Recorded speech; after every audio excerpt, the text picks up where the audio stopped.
Estábamos con una guerra en Ucrania, estábamos con situaciones que se estaban más o menos, lo de Gaza, que estaba más o menos encaminándose, y de repente surge la más preocupante de las batallas, que posiblemente era una de las iniciadoras del resto de los conflictos, ¿no?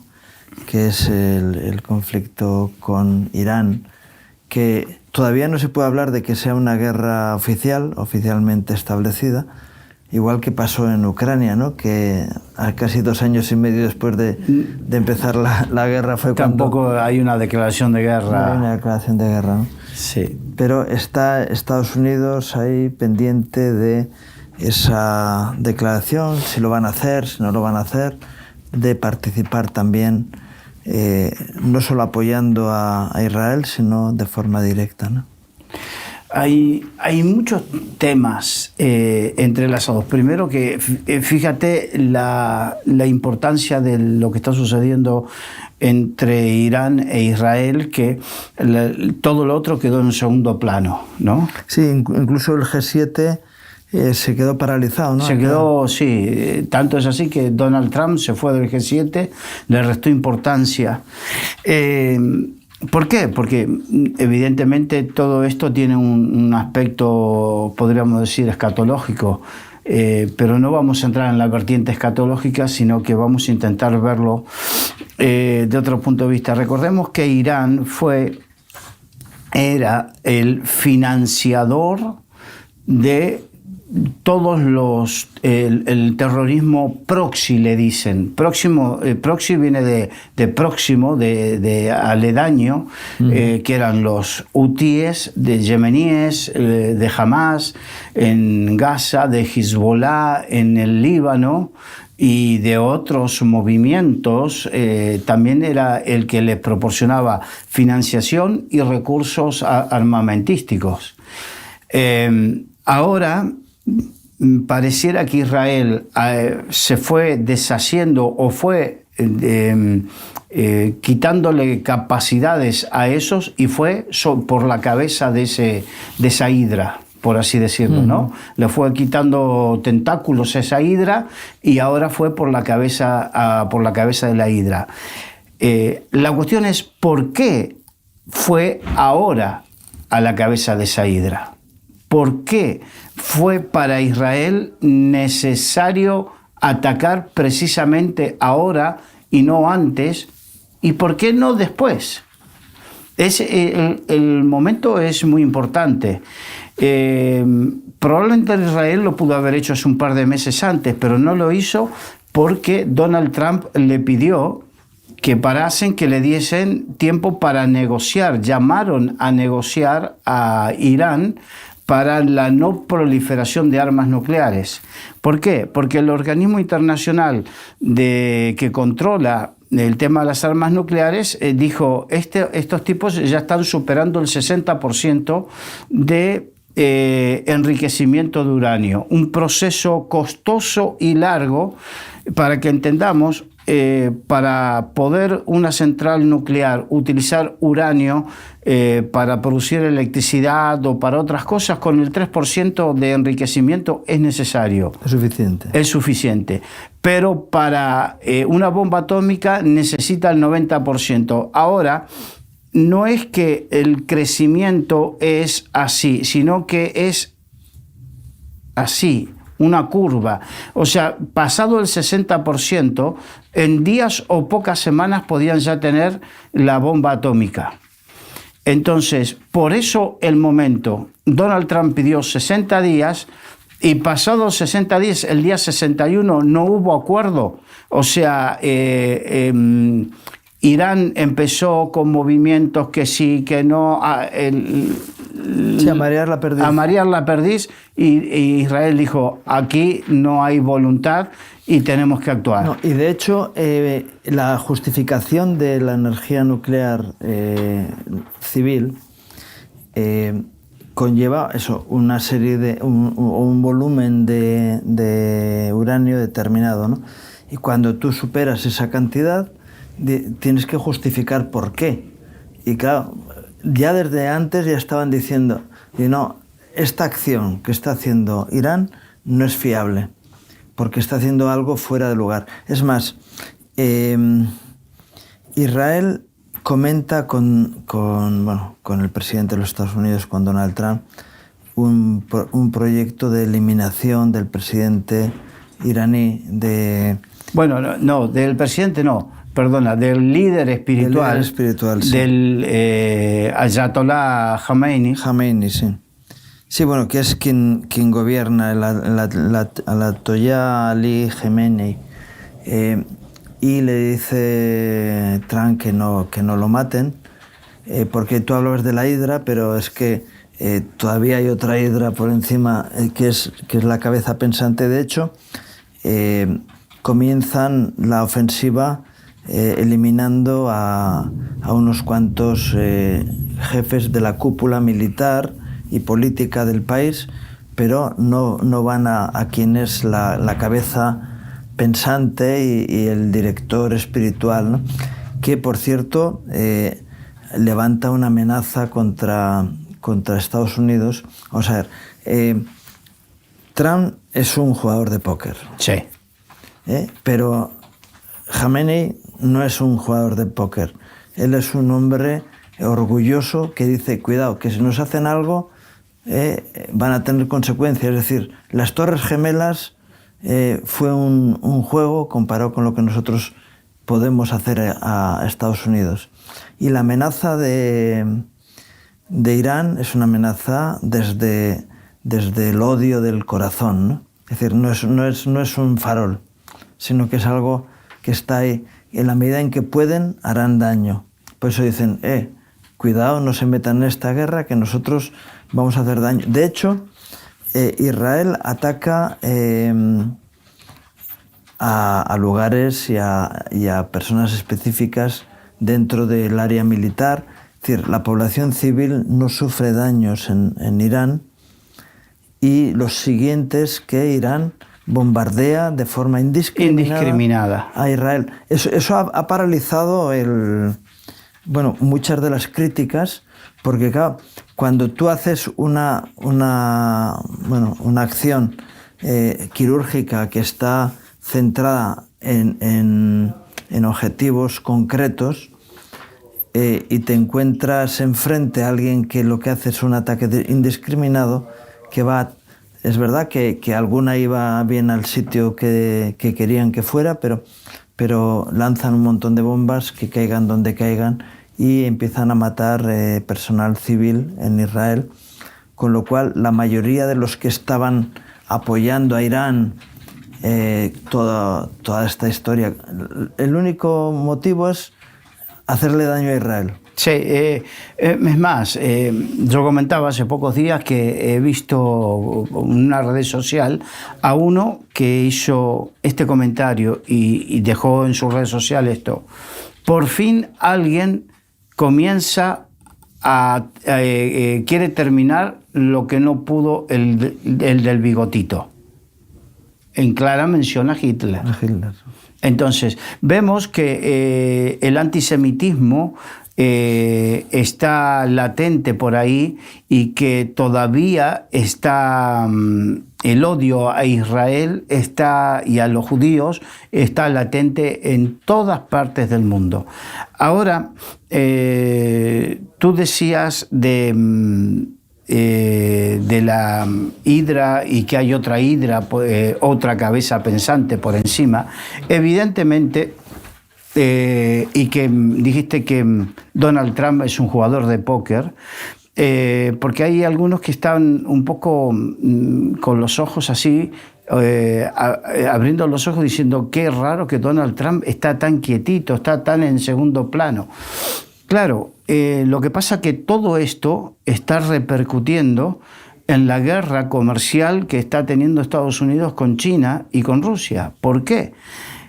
Porque otro de los grandes perdedores puede llegar a ser China, porque los chinos se suplen de gas y de petróleo. De hecho, había un un ferrocarril que estaban construyendo y han hecho para proveer a China de gas y de petróleo. Y resulta que una de las cosas que se están destruyendo es las refinerías y los gasoductos.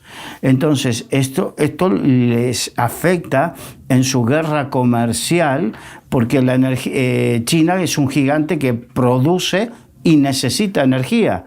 A cuanto menos energía, menos capacidad de producir y competitivamente. Entonces, digamos que Donald Trump está viendo que Israel le está haciendo un trabajo, aparte de lo que dicen un líder europeo, dijo en estos días, Israel está haciendo el trabajo sucio que nadie se atrevía a hacer. Uh-huh. Por fin hay líderes europeos que están diciendo lo que verdaderamente tienen que decir. Creo que fue el primer ministro o el canciller alemán y después el Wilders, el líder de la oposición, creo, en Holanda, también habló de ese tipo de cosas. Se dan cuenta de que Estados Unidos, que alguien tenía que hacer esto de parar los pies a Irán y nadie se atrevía, y por fin digamos, lo está haciendo según el pensamiento de ellos, ¿no? Lo está haciendo Israel. Y ahora, fíjate lo que tú dijiste, porque el ataque de Israel no está siendo indiscriminado, sino que está siendo escalado y va a objetivos específicos. Eso implica que desde hace 60 días como mínimo estaban ya en el campo los miembros del Mossad para realizar las tareas de inteligencia y de preparación de los explosivos y de los drones que destruyeron primero la defensa antiaérea. ¿Para qué? Para que puedan venir los aviones sin ningún problema y bombardear lo que haya que bombardear sin problemas. Y todo esto lo que ha causado, y ya te lo resumo, porque al principio iban oleadas de drones y de ciertos misiles en cantidades de Irán a Israel. Poco a poco la cantidad fue disminuyendo. Ahora sí, salen los misiles más peligrosos, los más grandes. Lo que hacía Irán era que los lanzadores de misiles eran móviles en camiones que estaban camuflados como trailers. Entonces, los primeros días no los podía identificar porque disparaban aquí y se movían aquí, porque eran móviles. Lo que fue haciendo satelitalmente lo fue siguiendo, y ahora hay imágenes donde se ve como en días subsiguientes los aviones israelíes están atacando no solamente los trailers, sino están atacando también los depósitos donde ellos vieron que los trailers iban a reabastecerse con un nuevo misil. Entonces están viendo imágenes precisamente de cómo es un trabajo de una guerra organizada con mucho ingenio, con mucha sabiduría, y como dice la Biblia, con sabiduría se hace la guerra. Claro, tú dices 60 días, pero en realidad son 3 años de preparación. Ya hubo una andanada anterior en la que fue también muy quirúrgico y selectivo. Lo que se hizo, lo que es que en un nivel muy inferior al que se hizo ahora, porque fue un aviso, y lo que sí dijeron, mire, nosotros sabemos dónde están ustedes. De hecho, en sus lugares tienen ya metidas explosivos, cosas ya en los lugares donde están, de tal manera que Israel tiene, en ese aspecto de la sabiduría, tiene mucha ventaja, porque han ido preparándose en silencio, no con el ruido que hace Irán, ¿no? Sí, ahora estoy recordando que esto que está haciendo Israel ahora ya lo hizo hace, si no me equivoco, en la década de los 80, cuando Irak también quería construir una bomba atómica y tenía sus reactores nucleares y que en ese entonces era con tecnología francesa, y también hicieron unas incursiones aéreas quirúrgicas, no lo destruyeron totalmente el reactor nuclear, que creo que se llamaba Osirak, pero sí lo dejaron inutilizado. Entonces, que Israel ve el potencial nuclear de cierta gente como potenciales enemigos. Y recordemos que en el centro de Teherán, la capital de Irán, hay un reloj donde se dice falta tanto tiempo para la destrucción de Israel. O sea que no es algo que Israel se inventa de ese potencial peligro, sino que es algo que está implícito en las declaraciones de Irán, en las declaraciones de sus enemigos, en las declaraciones de todos los líderes de la revolución islámica, no del pueblo iraní, porque hay que hacer una diferencia. De hecho, en estos momentos hay dentro de Irán quienes están aprovechando la oportunidad para sacar adelante su descontento, y con la gente encerrada en sus casas se escucha muerte a Khomeini. Muerte a Khomeini. Y por otro lado, hay unas imágenes donde están las mujeres, que son las que peor lo llevan, quitándose el velo, que es obligatorio, que allí les va la vida, las lapidan, en Irán las lapidan si no llevan el velo, quitándose el velo y diciendo muerta Khomeini, precisamente luchando por su libertad. Sí. De hecho, si conocemos un poquito la historia reciente de Irán, Irán era un país súper occidentalizado, con un gobierno del Shah de Persia, que era Reza Pahlavi. Ahora, el hijo, que se llama igual, se llama Reza Pahlavi también, está llamando a la insumisión al país. Lógicamente, porque él está esgrimiendo sus derechos de mantener el gobierno o de tener el gobierno que correspondió a su padre. Recordemos que en su día, Reza Pahlavi estaba fuera del país, en el exilio, y le siguieron hasta matarlo desde los servicios secretos iraníes. Y fue perseguido, y ahora el hijo está moviendo la insumisión dentro del propio país. Es decir, que el régimen de los alatoyás está teniendo una presión interna y otra externa. Sí, a eso hay que sumarle que dentro de Irán hay otros grupos más pequeños, incluso los kurdos, que están aprovechando para reaccionar para que caiga el régimen, porque los kurdos están siendo muy castigados por el régimen. Claro.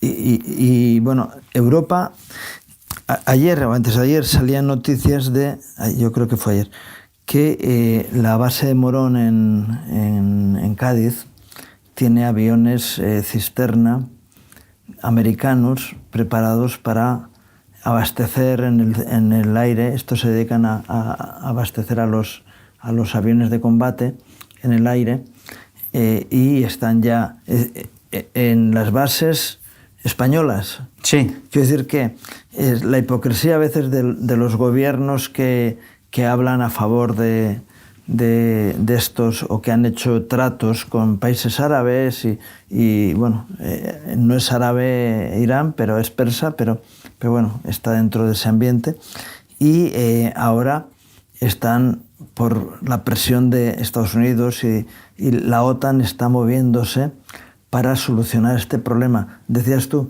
Israel es el ariete, el que da el golpe primero, pero toda la OTAN se está moviendo. Es decir, Zelensky tiene que decir, mira, me parece que se me ha acabado. hoy también ayer Putin estaba diciendo: estoy preparado para la paz, para reunirme con Zelensky y arreglar este asunto. ¿Por qué? Porque la OTAN ahora se está centrando en este conflicto, que es mucho más serio. Es decir, estamos viendo cómo está habiendo ese cambio de... De hecho, hablábamos antes, o hemos mencionado al G7, ¿no? Zelensky se va a Canadá, al C7, con la idea de mantener viva el apoyo de OTAN a su guerra. Y claro, ya se dio cuenta de que las cosas están yendo por otros términos, que esa guerra ya no es el foco, ya no es el centro de la problemática mundial, ¿no? Y es importante conocer todo esto, porque es un punto muy, muy caliente, que sí puede desembocar en algo serio. Hablaban de la Tercera Guerra Mundial con lo de Ucrania. Nadie se iba a mojar con Ucrania, ¿no? Pero con lo de Irán... El tema es mucho más complicado. Y aparte, bíblicamente, está en eso. Pero bueno, vamos a... El tema de Irán es que Irán ha financiado y sigue financiando... Yo que crecí en Buenos Aires, en Argentina, allí hubo 2 grandes atentados. Te estoy hablando de los 80, 90, finales de los 80, 90. En los 90 fue. 2 grandes atentados financiados por Irán y desde Irán, que fue la embajada israelí en Buenos Aires, que la destruyeron con una bomba, y una mutual de judíos, porque la comunidad judía en Buenos Aires es muy, muy importante. Entonces tenían su propia mutual llamada AMIA, que también le pusieron una bomba, y todo, la investigación surgió que era todo por medio de iraníes que trabajaban en Ciudad del Este. Ciudad del Este es en Paraguay. En Paraguay. Entonces, y vemos el lazo de Irán, los servicios secretos iraníes de la Revolución Islámica, cómo están interfiriendo. De hecho, son los que financian y soportan ahora a Nicolás Maduro. No sé, por eso Nicolás Maduro ahora se está revolviendo, porque claro, con todo esto, no sé cuánto... Es a otro que se le ha acabado el suministro. Y Nicaragua y Cuba están en la misma... financiados por el petróleo iraní, hay que ver que muchas veces estamos alimentando a la bestia, desde el buenismo de la sociedad occidental, y luego vienen todos estos conflictos que son,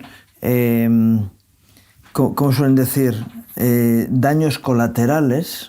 Al que lo sufre no es colateral, sino que le cae encima. Daños colaterales que la hipocresía del sistema mundial permite para mantener el status quo. Y sin embargo, claro, llega un momento en que dices, mire, se acabó. Hay países como Pakistán, que tiene la bomba atómica. Sí. Y eso fue un error permitir. Una falta de cuidado de la situación, ¿no? Porque, Pakistán de alguna forma dijo, oye, que yo estoy aquí y Irán está... somos primos hermanos. Dentro de mi círculo. Es decir, que yo puedo... Claro, no ha hablado más, la han callado rápido. Oiga, usted tiene 3 ojivas, nosotros tenemos 3.000. No, y aparte enseguida pareciera que India, que recientemente estuvieron en un conflicto armado, India y Pakistán, India dice, esto me obliga a posicionarme a favor de Israel, que también es otra potencia nuclear. Ahora, volviendo al tema de, tú que hablaste de la base aérea de Morón aquí en España, el tema es que...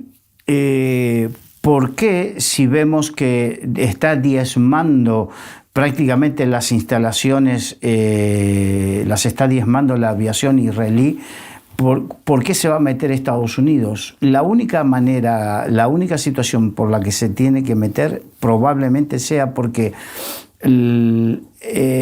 al norte de Teherán hay una instalación, la más grande, con centrifugadoras para este proyecto de tener uranio enriquecido, que está construida en un búnker en el corazón de una montaña, de manera que las bombas convencionales no pueden llegar. Y la única manera de llegar es a través de una bomba atómica, que eso sería devastador para Israel como ante la opinión pública internacional. Pero si no, la otra, hay una bomba que se llama GBU, que es la madre de todas las bombas, que es una bomba antibúnker creada por Estados Unidos que pesa 15 toneladas y que no la tiene Israel, la tiene Estados Unidos, y que se transporta con un avión especial que no lo tiene Israel, lo tiene Estados Unidos. Entonces, la única manera de destruir ese búnker es con esta bomba y con este avión, y se estima que posiblemente esos aviones cisternas sean para recargar en el aire a estos aviones para poder llegar a concretar con esta situación. Porque después de todo, en estos momentos, estaba viendo un vídeo donde una mujer de Israel dice que a pesar de la gran amenaza que han recibido de que iban a recibir un ataque como nunca, en estos momentos, la noche de ayer, recibieron nada más unos 40 misiles. Y esta mañana se han levantado las alarmas en Israel. Sí, 40 misiles no es nada al lado de los 300 diarios que venía recibiendo. Esto habla de que, por un lado, se le está acabando el bagaje de tanta cantidad de misiles, porque eso no es inagotable, se agota, tú tienes unas reservas y no son inagotables. Y por otro lado, la capacidad de Israel de tener paciencia, y lo que yo conté, observar de dónde sacan los misiles. No puedo ser 100% efectivo en el aire con la cúpula de hierro. Tengo paciencia, observo y de donde tú sacas los misiles, ahí te ataco. Entonces, esas actividades quirúrgicas han sido muy efectivas, de tal manera que, digamos, si podemos dividir Irán en dos, la parte oeste prácticamente no tiene con qué atacar. La parte este, que es la más alejada, esa es la que todavía tiene sus baterías antiaéreas y tiene sus reservas y todo, pero siguen estando muy lejos. Ya. Bueno, qué tremenda situación. Estados Unidos estaba pensando, porque el presidente Trump tiene la posibilidad de forma personal, es decir, bajo su responsabilidad directa, empezar una guerra, y tiene 60 días de opción de hacerlo de forma personal. Pero recordemos que tanto el Congreso como el Senado en Estados Unidos tienen mayoría absoluta el Partido Republicano, que en principio está apoyando sin fisuras la acción de Donald Trump, ¿no? Entonces, posiblemente todas esas situaciones legales se salvarían fácilmente. Yo por eso decía, puede ser que sea una declaración de guerra, que yo entiendo que no será, pero sí una autorización del uso de forma más alargada de los medios militares para apoyar las labores allá en Irán. Y bueno, es que es un punto tan álgido, y de repente salta la sorpresa, y mañana no sabemos cuál va a surgir. Están preparándose elecciones, creo que son 5 países en América Latina. Digo América Latina porque está Brasil. Ahora están queriendo evitar que Bolsonaro se pueda presentar, pero va a dar lo mismo, porque está creciendo de una forma clara el grupo político que rodea a Bolsonaro, y si no sale él, saldrán otros, como pasa con, o como vimos en Francia con el intento de eliminar a Le Pen de la pelea política. Fortalecía más a su grupo político que el hecho de que estuviera ella, ¿no?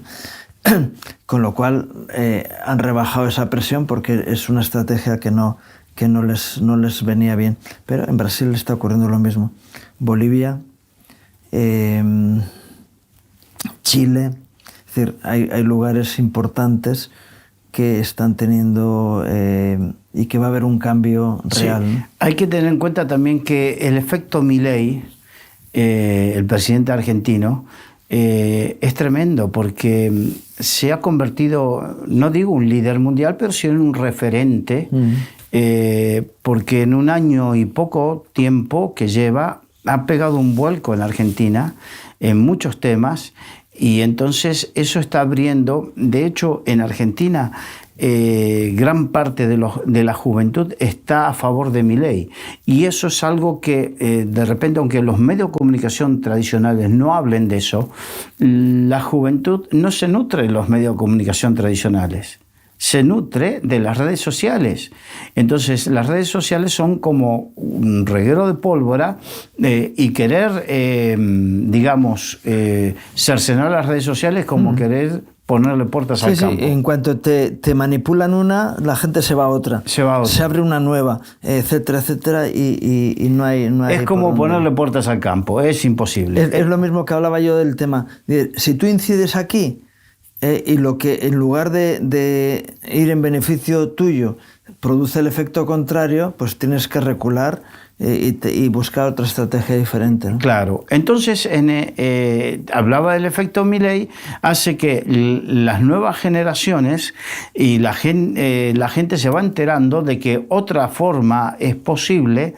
Y los buenos resultados de Argentina, de hecho estaba leyendo que en Argentina hubo un déficit, un superávit fiscal superior al pactado con el Fondo Monetario Internacional.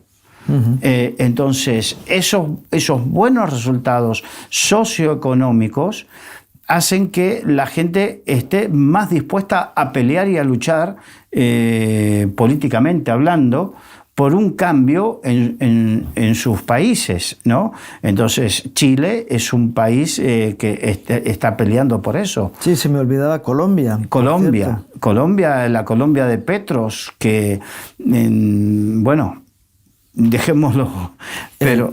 El edificio se está desmoronando. Se está desmoronando. El edificio del Grupo de Puebla, del Foro de San Pablo, todo comenzó Foro de San Pablo, después el Grupo de Puebla, entonces se les está desmoronando porque hasta una lideresa importante como puede ser la presidenta mexicana Sheinbaum, en algunas cosas tiene que recular porque claro, está tratando con Donald Trump y tiene que estar a la altura, porque con Donald Trump no va a jugar.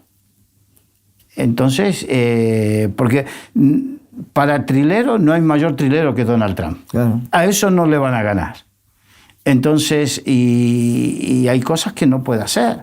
De hecho, Donald Trump le dijo a Claudia Sheinbaum, creo que es Claudia, no me acuerdo. Sheinbaum sí sé que es el apellido, amenazó con que si no atacan los cárteles de la droga y todo eso, él los va... Y ella dijo, no. Primero se puso que no, que nadie va a atacar, que nuestro país, que esto, que lo otro. Y después ella envió al ejército a atacar. O sea, cuidó las formas hacia afuera, pero en definitiva está haciendo lo que le dijeron. Claro, entendamos una cosa. Los cárteles de la droga en México, su principal negocio, y es una pena que sea así, pero que es Estados Unidos, porque es un país donde la gente tiene un nivel económico suficiente como para ser consumidores, ¿no? de las drogas. Y entonces, ¿qué hacen? Sus potencias principales están al norte, hacia la frontera de Estados Unidos. y no solamente trabajan el tema de la droga, sino también todo el tema de la migración, porque es otro negocio importante.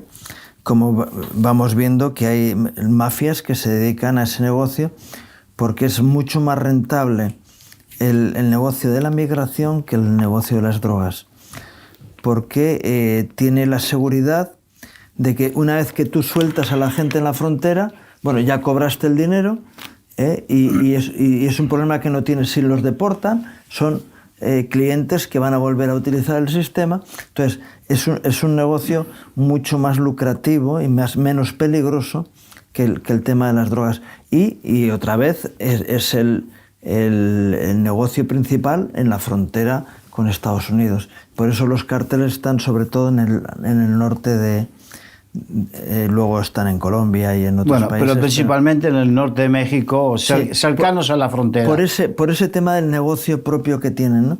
Entonces dice, claro, Trump, que conoce la situación, dice, estamos intentando arreglar el asunto por las ramas. Dice, si vamos a la raíz, igual que todas estas leyes que se montaron en su momento de blanqueo de capitales y todo eso, eran con el propósito de acabar con las mafias. Porque si tú acotas el movimiento económico, matas, es decir, porque estás atacando a la raíz del problema, porque todos estos cárteles no funcionan por temas ideológicos, sino por temas económicos. Pero recordemos que Estados Unidos ya actuó anteriormente, en otros momentos, actuó con con Noriega, el presidente panameño, cuando el régimen de Noriega era un régimen narco régimen, actuó y no tuvo empacho en mandar a sus marines a derrocarlo. Que gobiernos colombianos tuvieron que pactar con Estados Unidos y permitir a la CIA y a soldados americanos luchar contra los cárteles. Sí, la DEA y todo esto, ¿no? Sí, los cárteles en Colombia. O sea que Estados Unidos está acostumbrado a, para defender lo mío, lo defiendo en el territorio de otro. Y voy a la raíz del problema porque, claro, el conflicto viene de... Sí, la otra raíz es el consumo, evidentemente, pero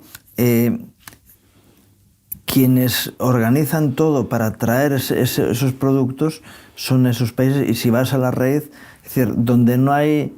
es verdad que donde no hay demanda no hay oferta, pero donde no hay oferta no hay demanda tampoco. Claro. Esas son las dos batallas, ¿no? Más asuntos. Por ejemplo, en Francia, es curioso, Francia está ahora utilizando recursos importantes para luchar contra la migración ilegal. Inglaterra también se puso en ese orden ya hace un tiempo. Italia, desde que está... Giorgia Meloni se puso firme. Bien. Evidentemente, Hungría. Pero no solamente eso. Hay algo que no se habla. La Suecia multicultural está en un estado de caos que también están ofreciendo dinero para que se vuelvan a sus países. Ya. Yo recuerdo que el presidente Zapatero promulgó un sistema que era la Alianza de las Civilizaciones, que fue uno de los principios de todo este mal, porque no se limitó a España, bueno, de hecho sigue en España funcionando ese sistema, pero no se limitó a España, sino que buscó que en todo Occidente, Francia participó en esa alianza, que dices, todos somos buenos, tenemos que acoger a aquellos que vienen de fuera, y ya, pero aquellos que vienen de fuera a levantar la tierra donde estamos, no a convertirlo en su propio país. Es decir, eso se llama colonización, ¿no? Vienen a colonizarnos. El nombre viene de Colón, que fue el sistema español, se estableció en América pero aquella fue una colonización beneficiosa, vamos a decir, porque elevó la calidad de vida de la gente de esos países, ¿no? Cuando es el próspero el que trae sus sistemas de funcionamiento, pues enseña a los demás a poder tener prosperidad, ¿no? Es como aquello que nos decían, bueno, es una de las virtudes teologales, ¿no? Enseñar al que no sabe, el que va a enseñar y darle una dignidad mayor al que está en el sitio, pues es una colonización bienvenida, ¿no? Cuando la colonización es para degenerar, pues es malvenida. Es como cuando las fiestas, curiosamente, de Estados Unidos han venido hacia Europa muchas de sus costumbres y maneras, pero que muchas no eran propias, no, eran de europeos que fueron... Eso, sí. Por ejemplo, el Día de Acción de Gracias es una costumbre bendita, pero que no tiene demasiada capacidad económica para Europa y no se ha propiciado. Sin embargo, viene el Halloween. Sí, pero tampoco se ha propiciado por una cuestión económica, pero también porque en Europa hay un sesgo, una urticaria contra todo lo que tenga que ver con Dios. Es un sesgo ideológico. Entonces no me interesa porque no me vengas con religión. Pero eso es a raíz de la Revolución Cultural de mayo del 68 en Francia. Sí. Porque anteriormente a eso la historia de Europa es una historia cristiana. Digamos que el cristianismo se desarrolló más que en ninguna parte del mundo en territorio europeo. Entonces, pero en verdad tú lo que dices, lo del mayo del 68, fueron los intelectuales que envenenaron con su pensamiento a toda la sociedad de tal manera que somos capaces de aceptar Halloween, pero no aceptar el Día de Acción de Gracias. Y que el Día de Acción de Gracias, si bien fueron europeos, pero es algo que se instituyó en territorio americano por su vivencia peculiar, particular, en territorio americano. Entonces, en cambio, Halloween fueron las costumbres, o el mismo Papá Noel, fueron las costumbres de europeos trasladados y asumidos por la sociedad estadounidense y después culturizando todo el resto del mundo. Sí. Igual que vienen las bandas latinas a Europa y se permite que se desarrollen, que dices, ¿cómo se puede permitir que vengan ese tipo de colectivos y que el Estado no haga nada y les deja hacer, funcionar y vivir? Las mafias de Europa del Este, que antes eso era inviable en España, por ejemplo, que están funcionando y que el Estado no se dedica a cortar esas cosas, sino que están muy preocupados en otros asuntos que tienen que ver con la degeneración, ¿no? Claro, el tema educativo, por ejemplo, en España, ¿no? Se dijo, no, tenemos que universalizar primeramente universalizar la educación, fenomenal. Deja de haber analfabetos y entonces empiezan a salir gente. El español es muy individualista y mucho librepensantes. Eso no interesa. Entonces, lo que tenemos que hacer es evitar que la población tenga un nivel cultural alto. Entonces, ¿qué hacemos? Rebajamos el nivel educativo en España. Yo recuerdo, en mi época, la cultura general era un valor importante que se transmitía a los niños. Y uno aprendía, conocía su historia, conocía su geografía, conocía su entorno y aprendía muchas cosas en el colegio que eran de cultura general básica, ¿no?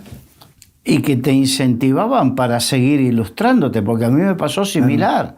Hace poco hablando con una persona y estábamos hablando de ciertos aspectos de la historia y yo dije, bueno, me dije, ¿cómo sabes? Y le digo, pero esto lo estudié en el cole. Me dice, Yo no. A nosotros no nos enseñaron nada de eso. ¿no? Y a mí me llamó mucho la atención cuando yo viajaba en América Latina que los periódicos tenían pocas letras y muchas imágenes. Esa ha sido la tendencia que se ha traído a España cuando había una educación en España que era puntera, ¿no? Bueno, Alemania, en fin, Francia también tenía muy buena educación, pero resulta, en España deciden que la gente no tenga cultura general. Y eso se consigue con un sistema de memorización, no de conocer, sino de memorizar. Y llevar a las personas que tienen una capacidad mayor a que vayan frenadas porque tienen que ir al ritmo del más torpe. Y entonces, claro, ha habido muchos jóvenes que se encuentran que van a clase y ya saben lo que el profesor les va a decir porque lo dieron el año anterior y el anterior. Y entonces, cuando alguien tiene tiempo libre, el ocio... Es mal consejero. Te lleva a buscar otra serie de cosas y eso degenera a las personas. Y se genera una generación muy lúdica. ¿Por qué? Dice, no, sí, yo pues me voy a dedicar a jugar en clase porque para lo que tengo no me interesa. Fíjate, uno de los grandes déficits que el informe PISA da es acerca el informe PISA es el informe que se hace acerca del nivel educativo. Uh-huh.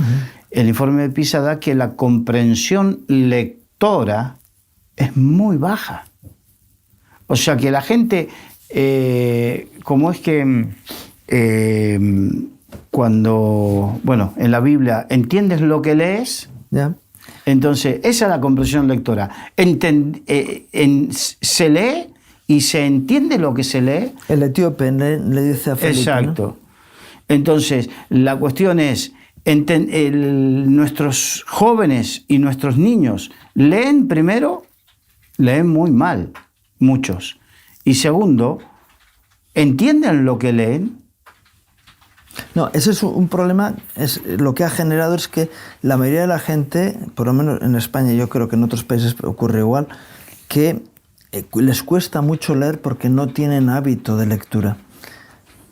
Y cuando te cuesta mucho leer, es un esfuerzo. Leer es un esfuerzo, porque tienes que estar abierto a... Es igual que comer, es un esfuerzo, ¿no? Cuando tú comes necesitas masticar, si te dan un puré, pues plum, plum, plum, plum, y ya está. Pero el comer normalmente es un esfuerzo. El leer es un esfuerzo. ¿Por qué?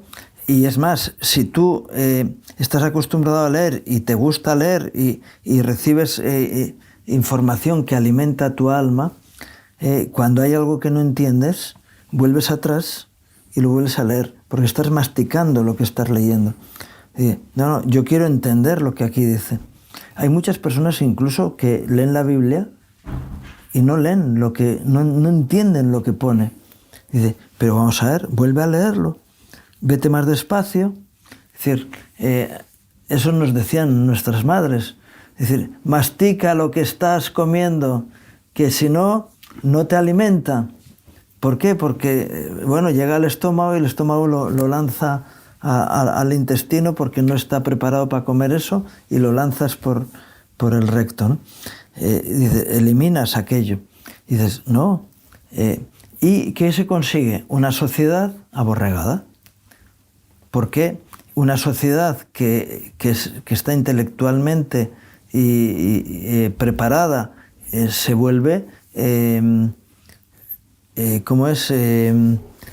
analista de las situaciones y crítica. Y entonces, claro, a la gente no le gusta que nadie les critique.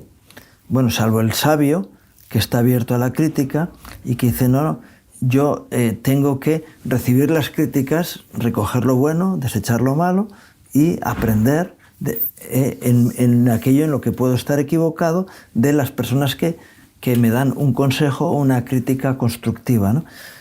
Y es así, pero cuando tú tienes a la gente aborregada que no es capaz de leer, cuando hay alguien que habla muy bien, les lleva por el camino que corresponde.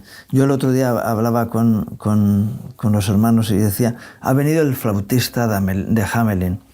El cuento del flautista de Hamelin, que lo contrataron para llevarse a las ratas, se las llevó, pero luego no le quisieron pagar y entonces se llevó a la juventud.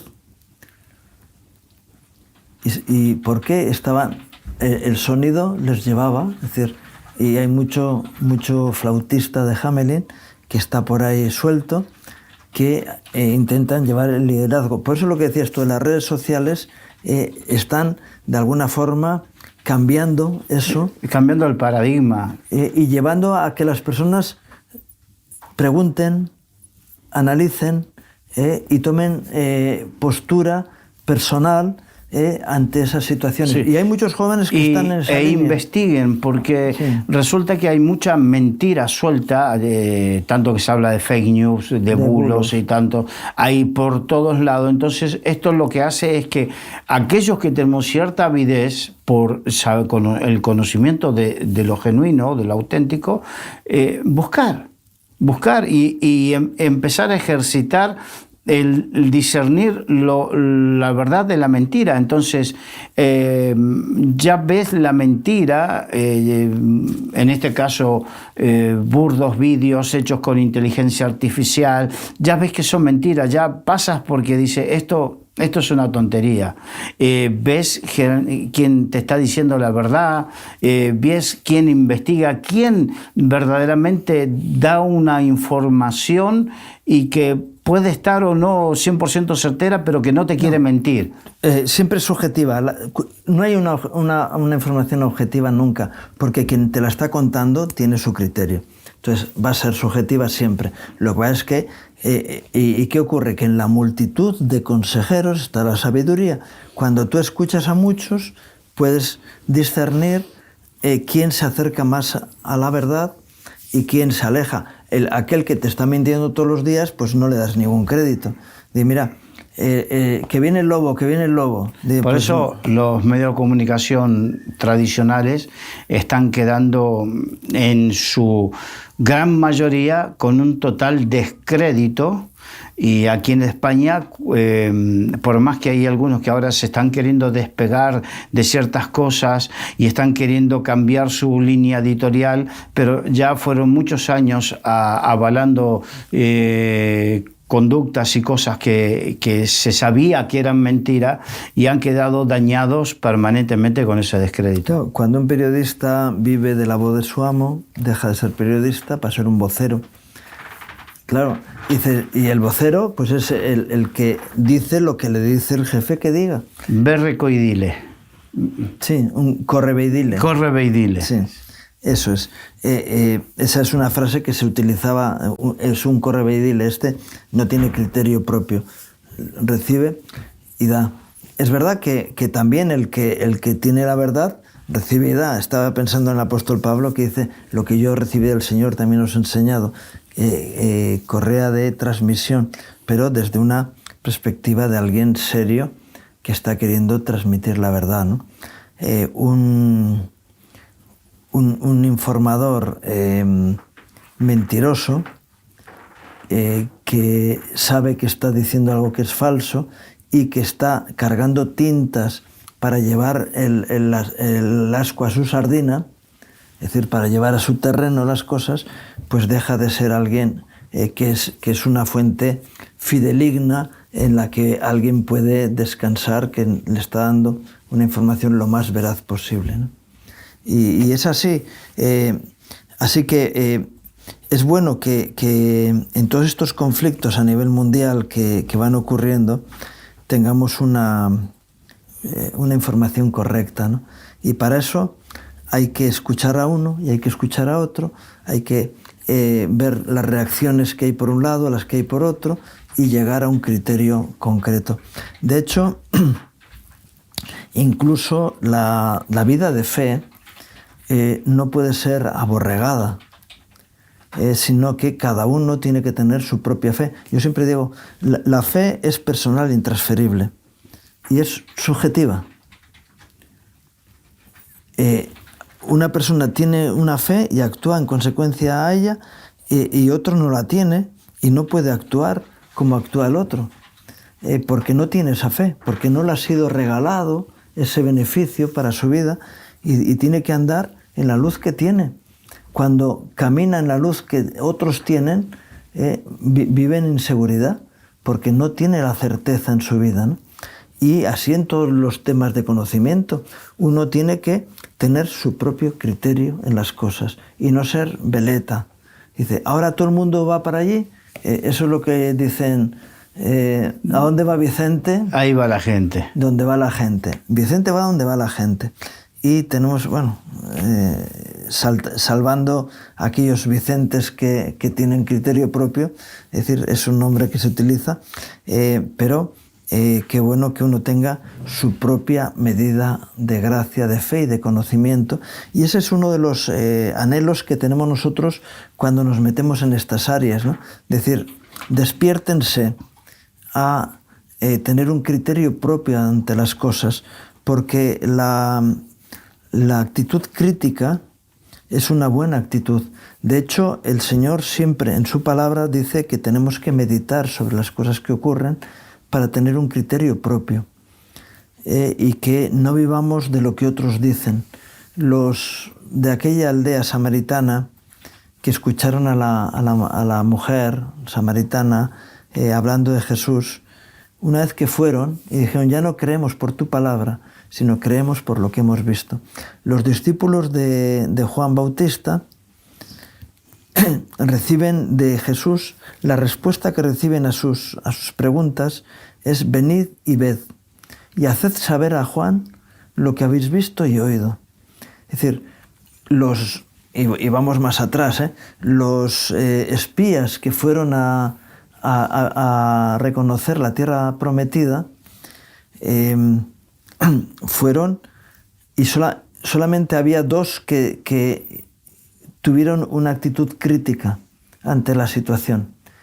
Fueron, vieron, analizaron y transmitieron el mensaje correspondiente. Los otros fueron en plan grupal. Y Dios... Es más, se rebelaron a ser arrastrados por esa corriente del plan grupal. Sí. Cuando dice se rasgaron las vestiduras, es una actitud de se rebelaron a dejarse llevar por esa corriente del plan grupal. Y creo que eso es lo que necesitamos. Necesitamos luchar contra eso. Sí. ¿No? Y decir, y tener, porque Dios quiere que tengamos criterio propio. Por eso lo que decías antes, ¿qué lees? Y a veces personas que fueron a hacerle preguntas a Jesús, le digo, ¿qué es lo que lees? ¿Qué es lo que has? ¿Cuál es tu experiencia? Yo quiero que tengas una experiencia limpia y que puedas tener la información suficiente para tener un criterio adecuado para hacer las cosas. Y eso es lo que queremos nosotros con estos. Es nuestro esfuerzo, nuestro esfuerzo es intentar que tengan una actitud crítica y que tomen decisiones y conclusiones personales. Estamos terminando el tiempo. Te quiero pedir que nos despidas en oración, Carlos. Señor, ayúdanos a entender los tiempos, a entender tu voluntad, a tener una visión clara de las cosas, Señor, a poder ver las cosas como tú las ves, Señor, a tener, Señor, la capacidad de desarrollar un entendimiento y un criterio de las cosas y, Señor, y que no seamos contaminados por la corriente de este mundo, sino que podamos, Señor, ver las cosas desde la perspectiva, desde la óptica que tú quieres que la veamos. Fortalece, bendice a tu pueblo, Señor, a tus hijos, en el nombre de Jesús. Amén. Amén. Y gracias, Carlos, por este tiempo. Un placer. Tus reflexiones, y gracias a ustedes por acompañarnos en este programa, deseándoles un día más que Dios traiga gracia y bendición a sus vidas, sus familias, sus trabajos. Que Dios les bendiga.